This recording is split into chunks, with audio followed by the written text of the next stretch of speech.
কিভাবে সহ্য করবো? ওইগুলা এখানে তার খুলে আমার বাচ্চারা মুক্তি ফুলায়, এটাকে কোনো মা সহ্য করবে? কোনো বাপ? কিসের জন্য এত অত্যাচার হয় এখানে? আপনারা একটা এত ফসল পারবো না, একটাই আমার অভিযোগ, এটা বন্ধ করে হাসপাতাল তৈরি করে, হাসপাতাল তৈরি করে। এখানে জঘন্য জঘন্য কাজ, জঘন্য জঘন্য কাজ।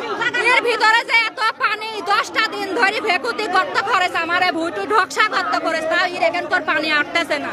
সেই পানি আবার আমার বাড়িতে যাচ্ছে। কিসের জন্য যাচ্ছে? লিচুর বাগান টাগান সব মরে গেছে, আরো কাটি গেছে। আমার সাল বালেক মারি খাই, আজও আমার সাল বালেকের ভিতরে লোক মারি, লোক মুখ ফাটাতেছে। আজকে কিছুক্ষণ আগে এখানে দুনির নোংরা কাম হয়, এখানে দুনির নোংরা কাম, এখানে লঠিমু কাম হয়। এখানকার বাচ্চারা, ছোট ছোট বাচ্চারা ভালো থাকতেছে না। মানে এলাকাতে না আসে, দেশের কোন সময় মহিলা কারবার হয়, ঠিক আছে? মহিলা কারবার হয়।